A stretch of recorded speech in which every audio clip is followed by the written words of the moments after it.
The M1 remains closed while Gauteng police comb the scene of the shootout between cash and transit robbers last night.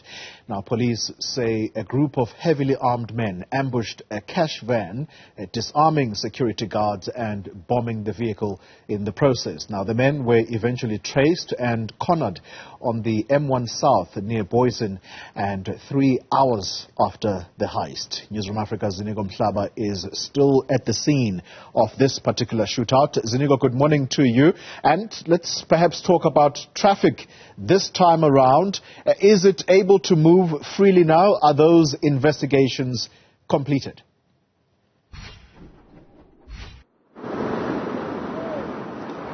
Well, the highway is still very close. The crime scene is still very active. We're just a kilometer away from the crime scene itself. So we are all still on the M1 on the southerly direction. That's where we are right now. So just to give you a picture of how empty this particular highway is. As you can see there, it's very, very empty from where we are.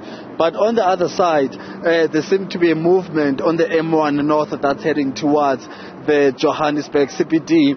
But when it comes to those vehicles that are coming all the way from Johannesburg CBD towards the southerly direction, the traffic is heavily backed up. There's no movement at all. So they are not allowed to come through this particular side. So this point where we are is a kilometer away from the crime scene itself. So they are allowed to drive down the M1 South up until a kilometer before the crime scene. That's why you see that JMPD vehicle there that's now redirecting traffic off the M1 South onto the Booysens Road, so that vehicles are able then to pass through this particular crime scene using the Booysens Road. So traffic is heavily backed up, but I can tell you, on a normal day, you'll find this traffic on both sides of the road, on them towards the northerly and southerly direction, and it would be packed as it is today. So you can imagine the traffic volumes that you see on your pictures there. Those people are coming from the Johannesburg CBD, and some are coming from Maritzburg area, all the way from Road Depot using that main reef road. So they off-ramp into the M1 South to get to where we are here. All sorts of vehicles, buses, minibus taxis, sedans, and the small cars that are using this road. So you can imagine that element of trucks, that element of buses on one side of the road, getting into a very limited road when it comes to space, which is the Booysens Road.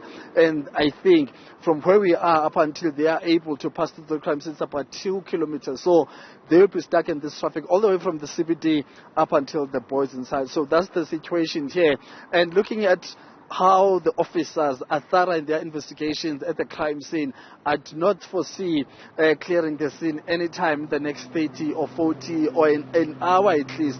So this is likely going to be the situation for the next hour or so, or 2 hours. So that's the situation here, Kole. But I can tell you, no one is panicking, no one is complaining.